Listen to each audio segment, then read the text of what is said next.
de Marcos. Então eu convido você nesse momento a abrir sua Bíblia em Marcos, capítulo de número 4, verso 26 e verso 29. É um texto curto, são apenas 4 versos, mas que o Senhor possa falar ao meu e ao seu coração nessa noite, em nome de Jesus. Evangelho segundo Marcos, capítulo 4, 26 a 29, a palavra do Senhor diz assim: Jesus disse ainda: o reino de Deus é como um homem que lança a semente na terra. Ele dorme e acorda, de noite e de dia, e a semente germina e cresce, sem que ele saiba como. A terra por si mesma frutifica. Primeiro aparece a planta, depois a espiga, e por fim o grão, cheio na espiga. E quando o fruto já está maduro, logo manda cortar, e com a foice, porque chegou a colheita. Amém. Feche seus olhos e vamos orar ao Senhor mais uma vez. Obrigado, Deus, pela Tua palavra. Pedimos a Ti que o Senhor fale aos nossos corações. Ó Deus, que a Tua palavra nos instrua, que a Tua palavra, Senhor Deus, ó Pai, possa trazer, ó Deus, Tuas verdades aos nossos corações. É o que nós te pedimos, em nome de Jesus. Amém. Amém.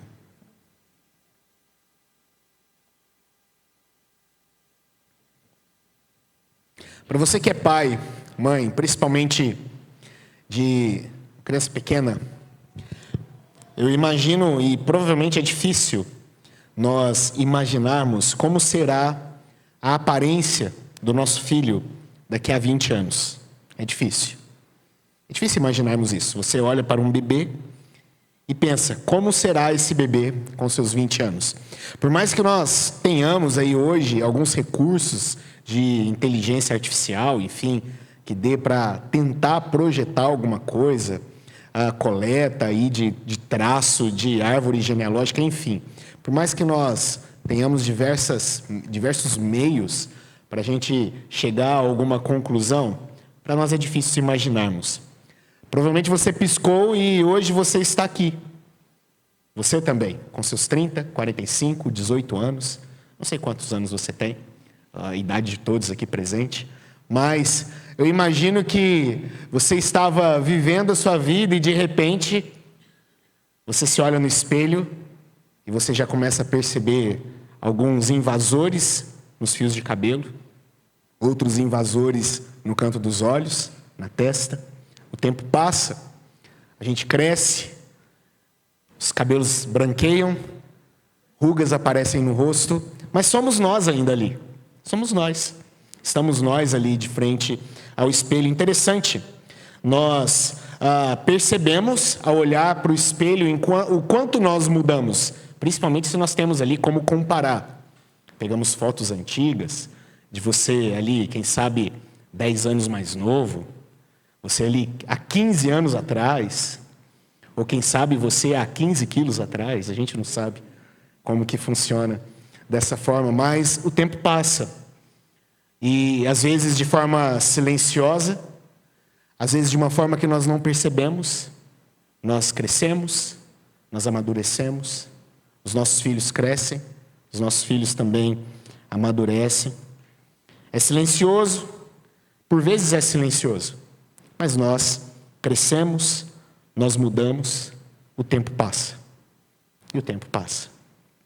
O texto que nós acabamos de ler, ele também fala sobre tempo, ele fala sobre crescimento, sobre um tempo que passa, e por vezes silencioso.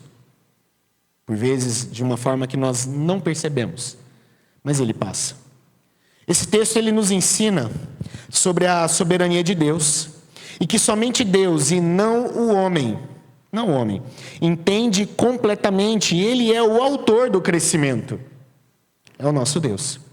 Ele é o autor do estabelecimento, do progresso do seu reino em nossos corações e também em nossas vidas. É o Senhor quem faz. É por causa da sua vontade que a semente aqui do nosso texto, A mensagem ou a palavra do Evangelho assegura a sua crescente influência nos corações dos homens.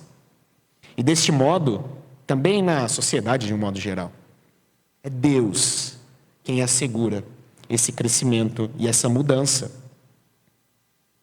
Que conforto traz ao meu coração e que conforto traz ao seu coração. Pois agora, e por mais difícil que seja, mais necessário, com paciência, nós esperamos a colheita. Que certamente chegará essa colheita. A vitória, ela está assegurada. Os planos de Deus serão cumpridos. Mas cabe a nós paciência. Por isso, diante do texto que nós acabamos de ler, eu coloquei o seguinte título na nossa mensagem, que é o tempo e o reino de Deus. Nós precisamos ponderar sobre isso, refletir sobre isso, exercitar, quem sabe, um pouco de paciência quando se trata das coisas do Senhor. A gente precisa, na verdade, não só com as coisas do Senhor, mas em tudo nas nossas vidas. A parábola contida nesses versículos, e vale ressaltar que ela só está descrita no Evangelho de Marcos. Nós não iremos encontrar essa parábola em nenhum outro dos 3 evangelhos. Mas a parábola contida nesses versículos, ela é breve, e ela foi registrada apenas nesse evangelho, e é interessante que ela vem numa sequência de parábolas. E é interessante que são pelo menos 3 parábolas aqui que têm a ver com semente. A gente vê, por exemplo, uma parábola onde fala de uma semente que cai em diversos solos. Não é isso? Solo espinhoso, solo com pedras, um solo que era fininho e a semente não conseguia germinar direito. Nós vamos ver depois, mais para frente, ainda nesse capítulo, sobre uma outra semente que tem um crescimento exuberante, pequenininha, e cresce de uma forma maravilhosa, volumosa, a parábola do grão de mostarda. A gente vai chegar nela daqui a pouco. Mas hoje nós nos deparamos com mais uma parábola que tem a ver com semente. Mas ela fala sobre tempo e fala sobre também o reino de Deus. Ela nos mostra a história da obra da graça divina na alma de cada pessoa. Ela nos convoca, essa parábola, a um exame da nossa própria experiência quanto à realidade divina. Como anda a nossa vida diante dessa realidade do Senhor. É sobre isso que nós vamos ouvir e meditar nesta noite. Eu gostaria que você se atentasse mais uma vez ao texto. Nós iremos perceber algumas questões interessantes e depois algumas aplicações práticas para as nossas vidas. Verso de número 26 nos diz sobre a rotina do reino de Deus. Veja o que diz o texto. Jesus disse ainda: o reino de Deus é como um homem que lança a semente na terra. Sim, para nós, crescer é um mistério. E Jesus compara aqui o reino de Deus à simples rotina da agricultura. É com isso que ele está comparando, e não é a primeira vez que o Senhor Jesus faz esse tipo de comparação. Pode ser que você pense que haveria, talvez, coisas mais grandiosas, maiores, para se comparar ao reino de Deus. Algo que é grandioso. O reino de Deus é maravilhoso. O reino de Deus é grande. O reino de Deus, ele traz, de fato, espanto aos nossos olhos. Talvez você pense, por que não comparar esse reino a montanhas? Por que não comparar esse reino a um belo pôr do sol? Mas não. Jesus compara esse reino à rotina da agricultura, à simples rotina da agricultura. Deus é revelado através aqui da maravilhosa proximidade que ele tem com seu povo. Algo tão comum para aquele povo, para nós hoje, que dependemos até os dias de hoje da agricultura, algo tão comum. Então Deus, em Cristo, ele se revela através dessa maravilhosa proximidade e usando coisas simples para mostrar a sua verdade a nós. Ele está dizendo então que este reino de Deus, sobre os corações e vidas, com consequentes influências em todas as esferas, ele é misterioso em seu crescimento. Acontece com esse reino ou reinado, como acontece com o homem que semeia a terra, tendo confiado a semente àquele solo. A noite chega. Para os judeus, isso significa o começo de um novo dia. A semente foi lançada. E assim começa esta rotina. Semente lançada, a noite chegou. Mas um outro dia amanhece. E assim segue. Assim segue. Verso 27 e verso 28. Continuando, nós iremos perceber agora o mistério desse crescimento. Como é esse crescimento? Logo depois, o homem cansado do dia ali de trabalho, ele cai no sono. Dorme até madrugada. Levanta bem cedo. Na manhã seguinte, ele se levanta. Quanto à semente que ele semeou no dia anterior, ele compreende que nada pode fazer. Nada pode fazer. O que ele pode fazer para que essa semente possa germinar mais rápido? Nada. Esse homem pode fazer. Ele não tem controle sobre o processo de germinação. Ele não tem controle sobre o processo de crescimento. Quando a noite cai novamente, então ele volta a dormir. Novamente ele se levanta de manhã. E essa é a rotina de dormir e acordar. Dormir e acordar dia e noite. Noite e dia. E assim continua a rotina desse semeador. E nada ele pode fazer, além de chegar ao final de mais um dia e dormir e descansar e acordar no outro dia. Jesus compara o reino de Deus a um processo de crescimento. Uma semente não é espetacular. E nem o seu crescimento atrai tanta atenção assim para nós. Noite e dia, um agricultor espera pelas sementes. Ele dorme e se levanta, é o que diz o texto. E a vida continua como sempre para esse homem. Mas simultaneamente, e independentemente do agricultor, outro processo está em andamento. De forma lenta, imperceptível, a semente brota e cresce. É o que o nosso texto diz. Perceba a reação desse homem. Veja o que diz o texto. Ele diz que esse homem dorme e acorda de noite e de dia, e a semente germina e cresce sem que ele saiba como. Ele não sabe nem explicar como isso aconteceu. A semente brotou. A semente germinou e ele não tem palavras para explicar. Ele não tem explicações para isso. Não há explicações da boca desse homem. Tudo o que o fazendeiro pode fazer é confiar. É confiar e esperar. É o que ele pode fazer. De fato, ele cobre a semente, ele tira ervas daninhas, ele afofa o solo, ele adiciona fertilizante, talvez até crie um canal de irrigação ali no local. E todas essas coisas são importantes, sim. Todas elas são importantes. Mas ele não pode fazer a semente brotar ou crescer. Ele não pode. Ele não tem o poder de fazer com que essa semente brote quando ele quer. Germine quando ele quer. Ele não pode fazer isso. No tocante a isso, tudo o que ele pode fazer é dormir. E esperar mais um dia. Para ver se ela brota. Para ver se ela germina. O restante ele tem de deixar inteiramente com a semente. O resto do trabalho é com ela. É isso que o texto nos mostra aqui. O verso 28 é interessante, porque ele traz um termo que só é usado mais uma outra vez no Novo Testamento. Veja o verso 28. Veja o que diz. A terra, por si mesmo, o quê? Frutifica. Gostaria de chamar a sua atenção para esse termo, para essa expressão, por si mesma. No grego, o termo aqui usado, ele dá origem à palavra automaticamente, no nosso português. É automate, no grego. Que dá origem a essa palavra, automático, automaticamente. De uma forma, então, que essa semente, ela germinou de forma automática. Automaticamente ela brotou, ela cresceu. E como eu disse, esse texto, essa expressão, ela é usada uma única outra vez no Novo Testamento. Está lá em Atos, capítulo 12, verso 10. Eu gostaria que você abrisse texto comigo. Atos 12, verso de número 10.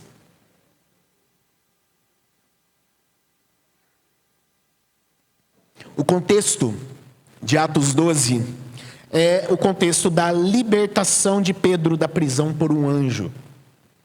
Você se lembra dessa história? Pedro estava preso, um anjo aparece, liberta Pedro daquela prisão.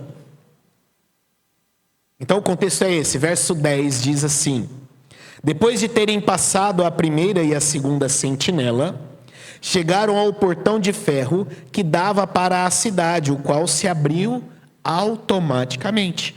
E saindo, enveredaram por uma rua e logo adiante o anjo se afastou dele.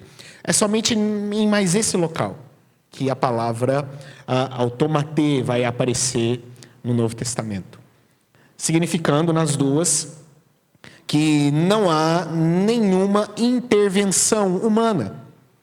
O portão simplesmente abriu automaticamente. Da mesma forma, a semente germinou e brotou automaticamente.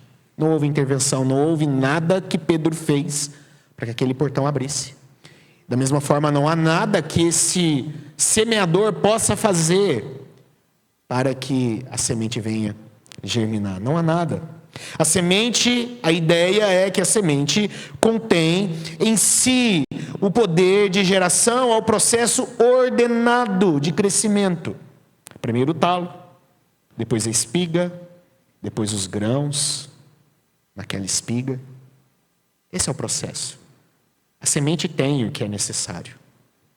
A semente tem o que é preciso para que a planta apareça, para que espigas apareçam, para que grãos apareçam. A semente tem o que é necessário.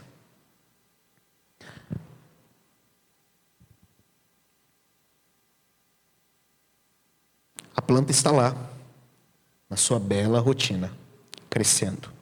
Então esse é o mistério. O agricultor aqui, ele não sabe explicar, mas aconteceu. Aconteceu. E por fim, verso 29, nos fala sobre a colheita, que é certa. Verso 29 diz que haverá o tempo da colheita. E quando o tempo certo chegar, e não antes desse tempo, e a lição aqui é muito clara, a vitória ela é certa, a colheita está se aproximando e certamente chegará o momento de ser colhido o fruto. Não será antes e não será depois. A ideia do texto aqui é que haverá um tempo certo para que os frutos sejam colhidos. Chegará no momento decidido por Deus e de acordo com o seu plano eterno. Então o reino de Deus será revelado com todo o seu esplendor. A ideia aqui é do reino de Deus sendo revelado. Tempo da colheita. Apocalipse capítulo 14, verso 14 a 16, diz assim: olhei, e eis uma nuvem branca, e sentado sobre a nuvem, um semelhante a filho do homem, tendo na cabeça uma coroa de ouro, e na mão uma foice afiada. Outro anjo saiu do santuário gritando com voz forte para aquele que estava sentado sobre a nuvem: pegue a sua foice e comece a colher, pois chegou a hora da colheita. Visto que os campos da terra já amadureceram, e aquele que estava sentado sobre a nuvem passou a sua foice sobre a terra e fez a colheita. Haverá um tempo certo, em que os frutos serão colhidos. O tempo certo em que aquele que tem a foice na mão virá para colher os frutos da boa semente e da semente que germinou. Chegará o tempo da ceifa. Queridos,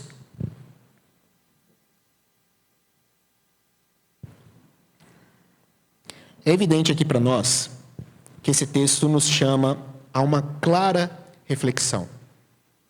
É evidente aqui. Eu gostaria, meu querido irmão e irmã, que você se atentasse à reflexão que esse texto nos chama nessa noite. Ele nos chama a refletir sobre as nossas vidas. Ele nos chama a refletir sobre a igreja. Ele nos chama a refletir sobre o reino de Deus. E nos aponta aqui a soberania de Deus sobre todas essas esferas. O nosso Deus é soberano sobre todas as coisas. É isso que o texto nos mostra aqui. Ele é o Deus que conduz a rotina do seu reino. Ele é o Deus que conduz o crescimento do seu reino. E é o próprio Deus que fará a colheita. É o que o texto nos mostra aqui. Tudo é conduzido pelo Senhor. Tudo é conduzido por Ele. Tudo está no seu controle. Ele é o Deus soberano que conduz essa história. E o grande convite aqui para nós é o desacelerar os nossos corações apressados e entrar nesses ritmos da graça de Deus e entender o tempo do Senhor no seu reino, ao qual eu e você somos cidadãos, pertencemos a esse reino. Então, uma vez pertencendo a este reino, precisamos entender os ritmos desse reino que não são os nossos, não é o meu e não é o seu. Precisamos entender isso.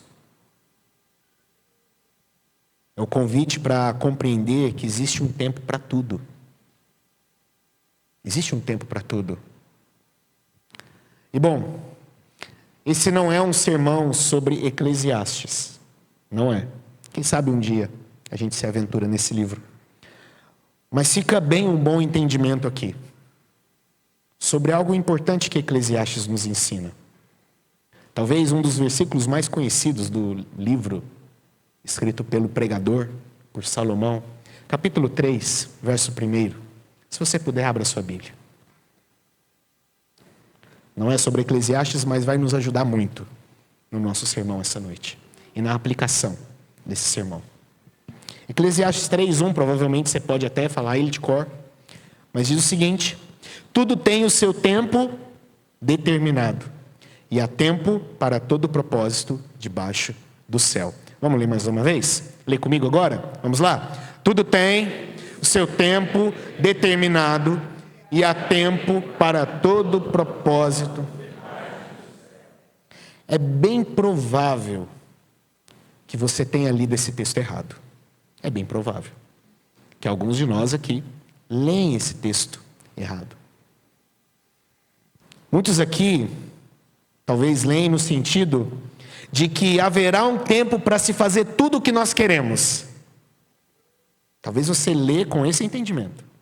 Ah, não, eu vou ter tempo para fazer isso um dia. Eu vou ter tempo para realizar isso um dia.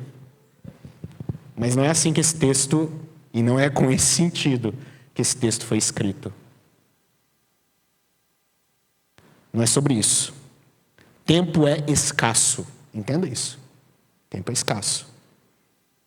E quanto mais o tempo passa, mais a gente percebe que ele é escasso.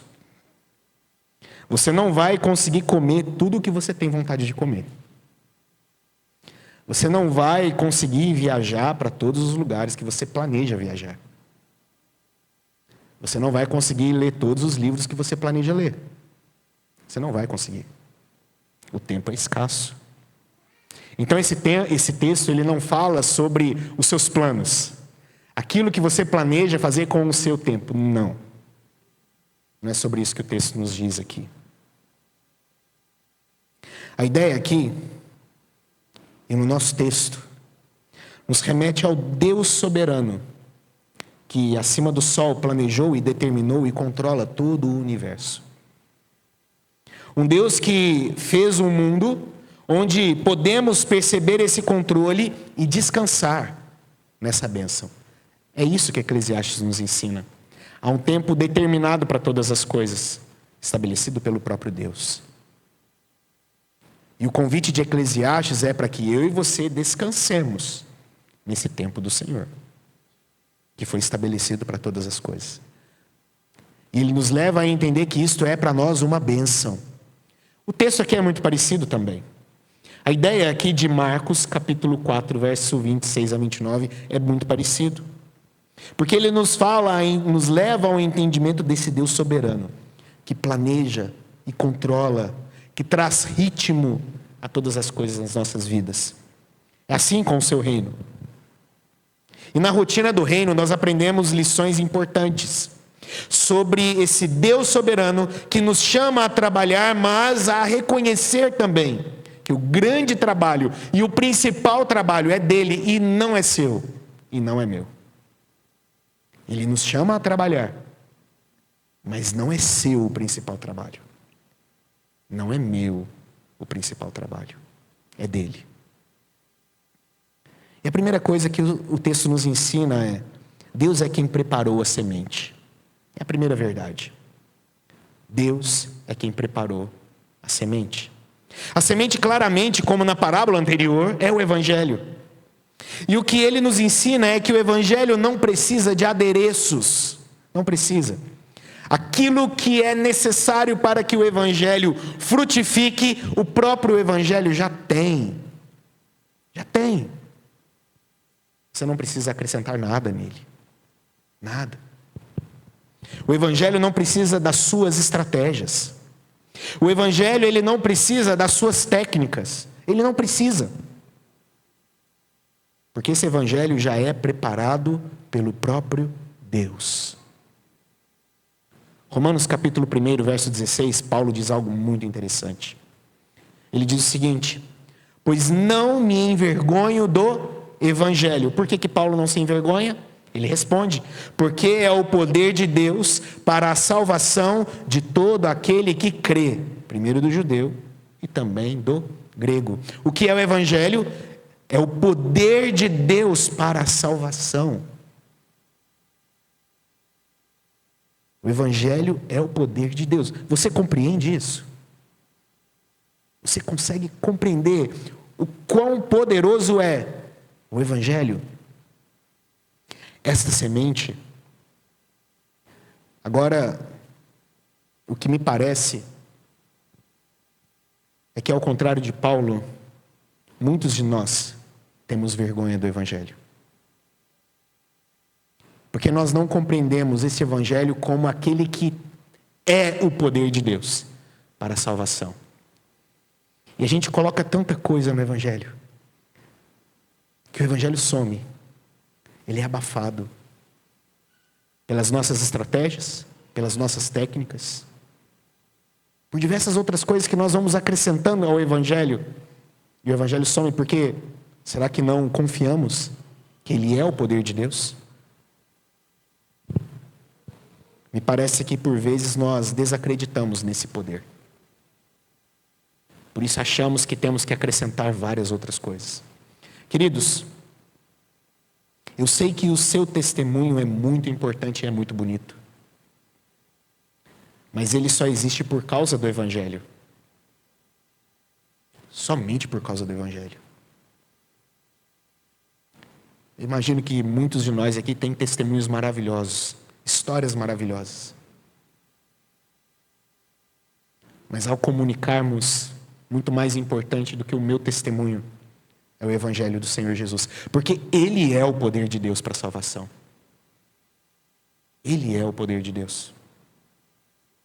Estratégias, métodos, técnicas podem ser válidas.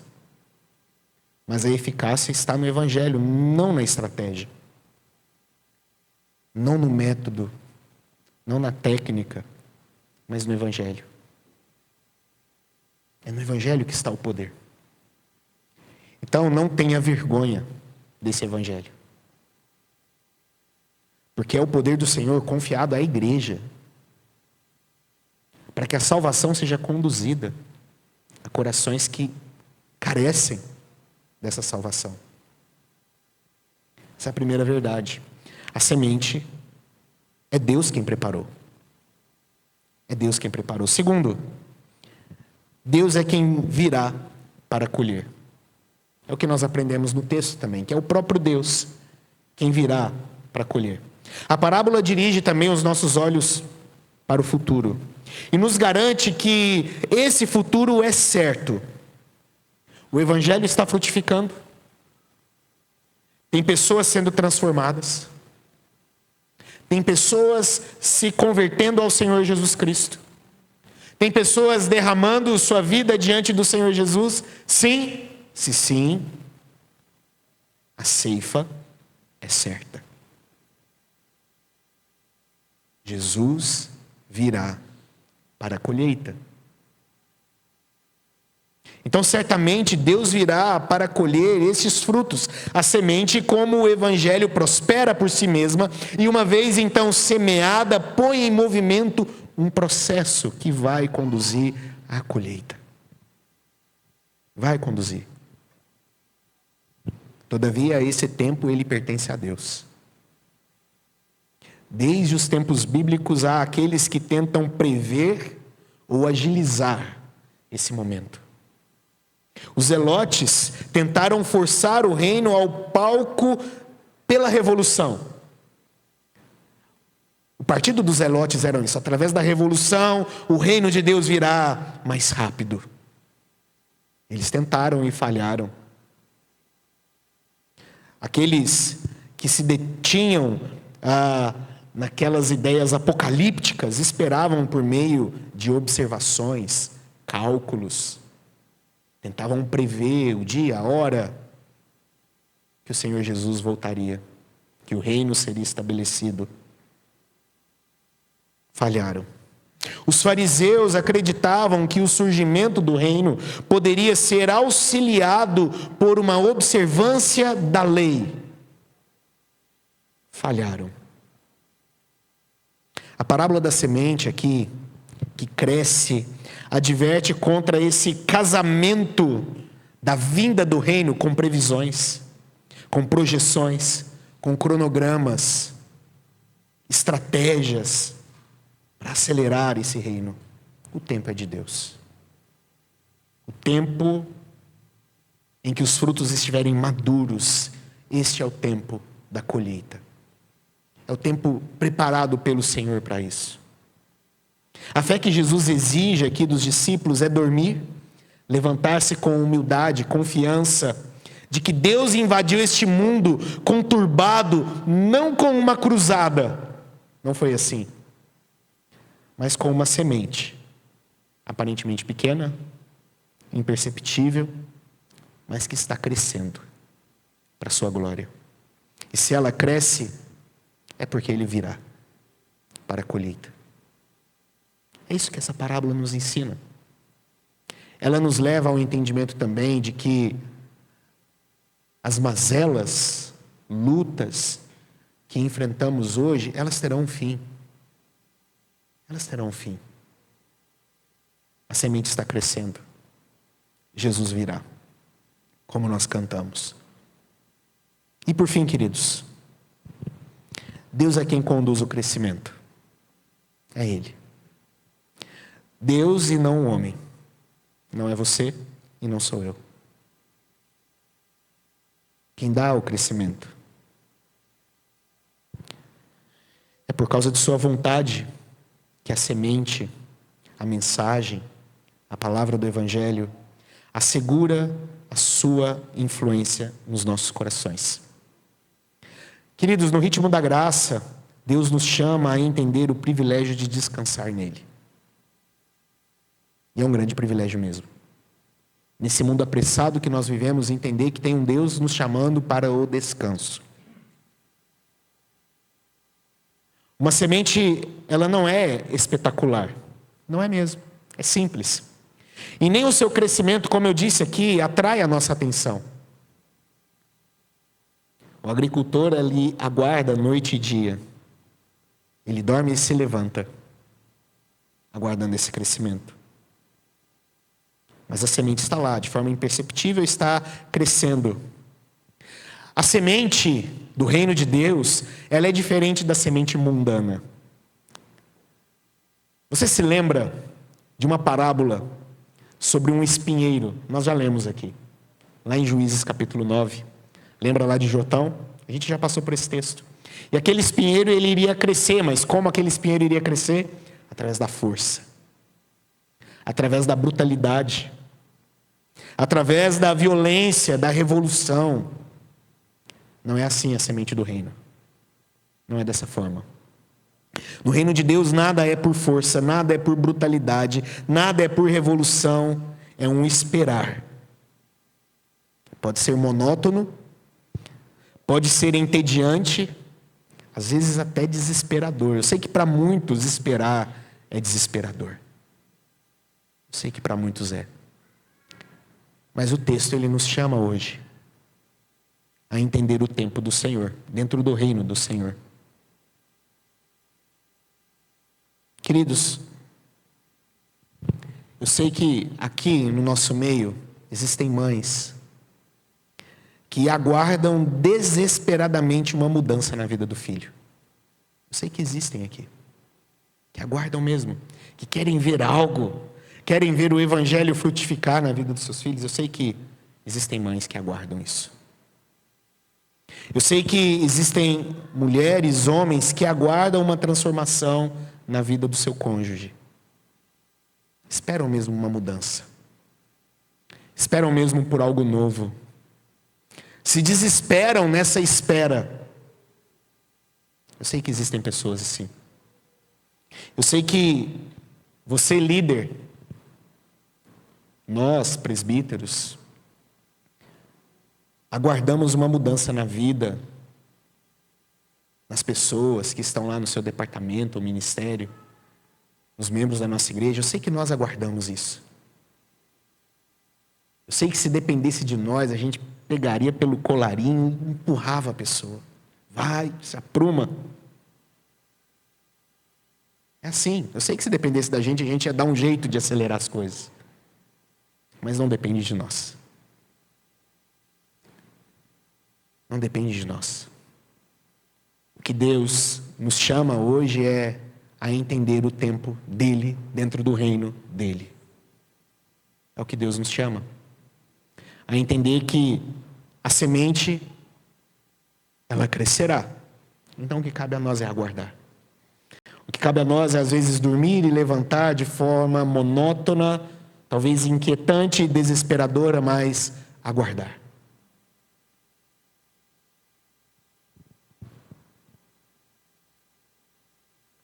Assim como o agricultor, na parábola, Deus chama a mim e a você a espera com fé. A esperar com fé na obra dele. Apesar de inícios desfavoráveis, talvez você olhe e fale, não tem jeito. Talvez o início não está nada bom. Nada bom. Mas vamos lá, deite-se. Levante-se, mais um dia. Mais um dia.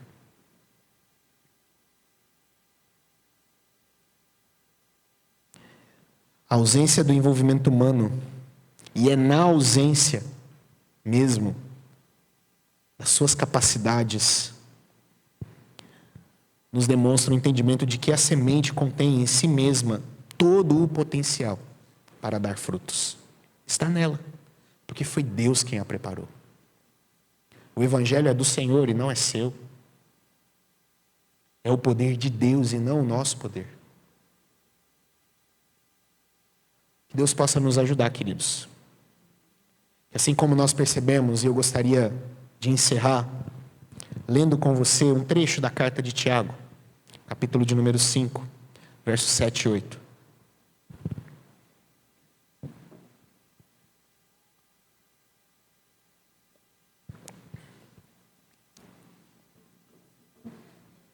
Tiago 5, 7 e 8.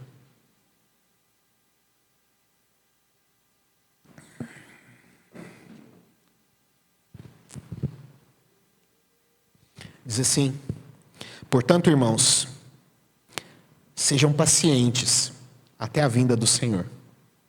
Eis que o lavrador aguarda com paciência o precioso fruto da terra, até receber as primeiras e as últimas chuvas. Sejam também vocês pacientes e fortaleçam o seu coração, pois a vinda do Senhor está próxima. Que Deus nos fortaleça, em nome de Jesus. Que tenhamos coração paciente no nosso Deus, esperando. O que cabe a nós, como lavradores, é aguardar com paciência o precioso fruto da terra. Que Deus te abençoe, que Deus nos ajude, em nome de Jesus. Feche seus olhos e vamos orar mais uma vez.